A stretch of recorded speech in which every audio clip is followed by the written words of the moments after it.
And I'm an alcoholic. And thank you so much, Rosemary, Roberta, and Marilyn, for picking me up and waiting that 2 hours so we could get our suitcases.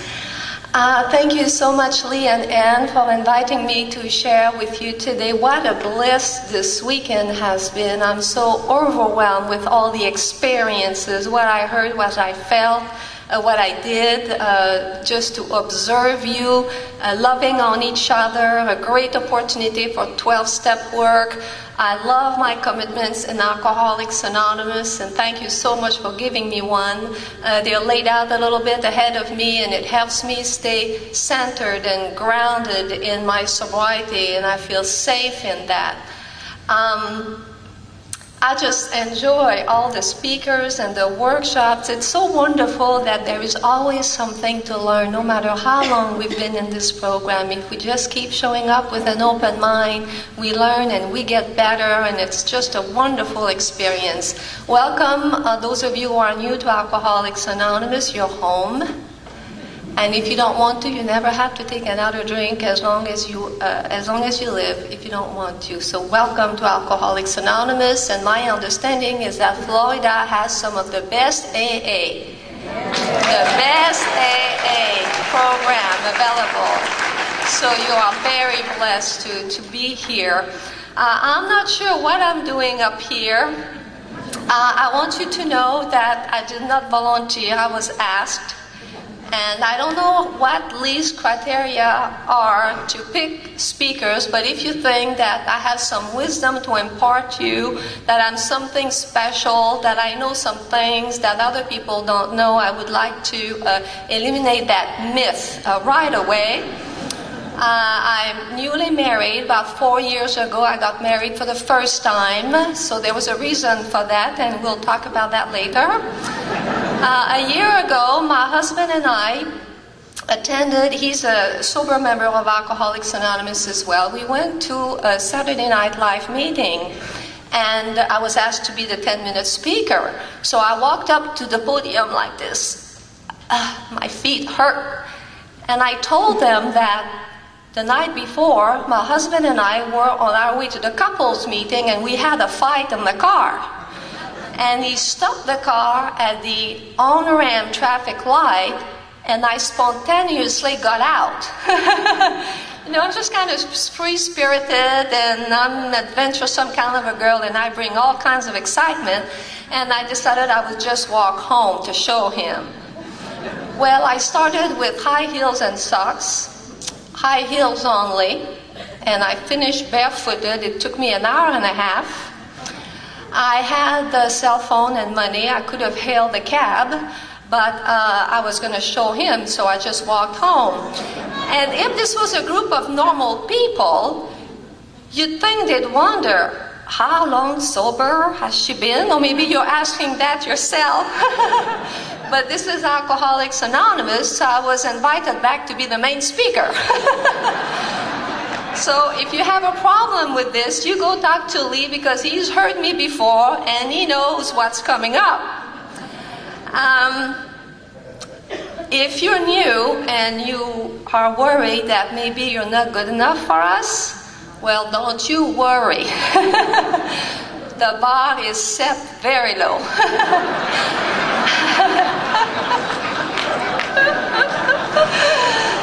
Actually, if you're not careful, you might trip right over it. So welcome, all of you, to Alcoholics Anonymous. I am just so grateful to be sober, so grateful to be amongst you. This is the only good life I have ever known. And today is a wonderful life to be lived. I am so grateful, because I don't feel the way that I used to feel. I so related specifically to Ron this weekend about all those feelings and never fitting in. And I was afraid of the dark, afraid of my parents. I was insecure, I was shy. I looked down my shoes. I knew the little girls didn't like me. I could not make friends. I escaped in books as well. And when I was 13 years old, I went to this little party and bought 6 beers. And before I was halfway through that first beer, all those feelings went away. It was magical. I was warm and comfortable in my gut where I live. I could not care less what they thought of me. I remember feeling the glow, feeling connected, having my arms around them when I used to be always an outsider. I was with the best of them, having fun. I blacked out. I went to get my last beer. They told me my best friend Susan drank my beer. I found Susan and I slapped her in the face. This was my first time out. And that's no social drinking. And that's the way that I've always drunk. I'm not one of those who was able to have social drinking for a while or enjoy a glass of wine once in a while. I was never interested in that. I drank because of the way I felt sober. I drank to eliminate all those insecurities and all those fears and the grip in my stomach and the impending doom and the feeling of rejection and unlovability. Alcohol was just a wonderful elixir. And as a teenager, I thought, if only I had a good education, then I know I could be happy like they all seem to be. Well, just like Ron, when I was 24 years old, I had a license to practice law. I was academically gifted, and I was a hard studier, and I did really well. But I drank just more. And I was then in Quebec, Canada, and I thought, well, if I went to California, I know I could be happy. So I went to California and I drank more. And if only I had a young, handsome boyfriend, I'd be happy. I found him and we drank together. And he proceeded to acquire the big house, the Porsche, the motorhome, the fast boat, all the toys and the things, and I drank more. And I thought if only I had a cleaning lady, I'd be happy. I'm still that way. I don't do housework, but I am blessed because I don't see dust, so it doesn't bother me. And so I got a cleaning lady, and I supervised her work with a drink in my hand. My outside circumstances are irrelevant. I drink because I'm an alcoholic. And what makes me an alcoholic is not how much I drank, how often I drank, or what I drank. Is that I have this obsession with drinking because I know drinking is going to make me feel better. It always does. And I have a craving with alcohol. Once I begin to drink since I was 13 years old, the first time, I have to finish those drunks no matter what. And I've paid tremendous prices for some of those drunks. One of them, and I'm not sure why that relationship with that man didn't work out, except I slept with his best friend. Now I did not even like him. But that particular night, I was sitting on the bar stool, and I was too drunk to get off that stool and go home. And this was the man next to me, and he said, "I'll take you to my place." Well, I should have thought something like, "Lynn, this is your boyfriend's best friend. You are estranged from your family. The only people still tolerating you are his friends. You have no money. You're an illegal alien. He is just tolerating you. You're living in his house and he's supporting you. I don't think that's a good idea." But what I said was, okay. I have to keep drinking no matter what. And the next morning, his girlfriend found us, and she happened to be my boyfriend's secretary. That was kind of tacky.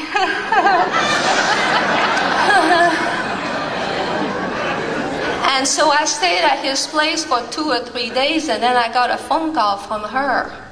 And she said, "All your stuff has been put in trash bags, and just come and pick it up at the office." And I felt about this tall, and I was so afraid to go get my stuff. I was humiliated. I had no self-esteem, no self-worth, no sense of responsibility or initiative. I had no answers. I was just living in the dark like a caged animal. And I went and I picked up my stuff. I rented a room in a sleazy 2-bedroom apartment. I was sleeping in a sleeping bag on the floor. My clothes were on the floor, and I lived like an animal. The only answer I had was, I've got to go back into that house. A man was my answer.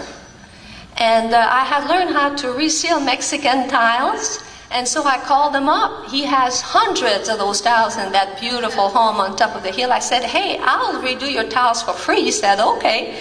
So the next morning I showed up with the grubbies and the chemicals and the knee pads and knocked on the door, and I got on my knees and I started to scrub and I drank. And when he came home that day, he asked me to leave his house. And I was so ashamed of the way that I lived that night I didn't want to go to that little apartment in case that roommate would be there. And so I chose to sleep in my car after drinking more vodka to pass out. And I came to in the morning, and I drank some more vodka, and I went back to the house. Good morning, and I got on my knees and I started to scrub. But that day he was not going to work. They had a party. They were going to play tennis in the backyard. And the friends began to arrive. These were the people who had attended my fancy dinner parties. They were the friends who had invited me into their homes for special events. But that day I was not wanted. And here they came one by one telling me, hi, Lynn, including Kirk, the best friend I'd slept with. And they all went in the back and they had their party. And I just wanted to dig a hole and hide. Ron talked about having his chin stapled to his chest, and I understood that. And that afternoon I found myself alone with that man who had loved me, who had wanted to marry me. I was on the floor, and he was on top of me having sex with me, trying not to touch me. I will never forget the look of utter contempt and disgust in that man's eyes looking down at me. In AA, they talk about moments of clarity as being a good thing. It's not my experience. This was like a dagger through my soul. And I went back to that little apartment and I binged all weekend. But what happened was it didn't work. No matter how much I drank, I could not get drunk. I could not achieve a liberation, a relief from my pitiful condition. I was sober from the neck up. On Monday morning, I drank some vodka and wouldn't stay down, so I had some beer to quiet my nerves a little bit. And I decided to call Alcoholics Anonymous, and the man said, oh, so you want to stop drinking? I said, no. I just want to learn how to drink 5 or 6 and then stop. It's after that that I get in all this trouble. He said, well, you're not ready for us. When you want to stop drinking, you just call us back, and he hung up. Well, if you knew, let me tell you that the day Alcoholics Anonymous hangs up on you, it's a bad day. We really are the last house on the block. This is it. And in the next 2 hours, somehow, it got quiet in my head. And I heard this little voice that said, Lynn, you're done with drinking. There is nothing left in this for you. And that was June 21st, 1982. And I called back Alcoholics Anonymous, and he said, great, we'll have a lady call you. So Beverly called me, and we talked a bit, and she said, would you like to go somewhere? And I'm thinking they're going to take me to the La Costa Resort. I could use the mud bath, the massages. I was tired. I could send the bill to my ex, who was wealthy, no problem. And so I eagerly accepted the proposition. She said, great, pack a few clothes, and my husband and I will pick you up in 20 minutes. So Ron and Beverly picked me up, and they took me to Detox downtown.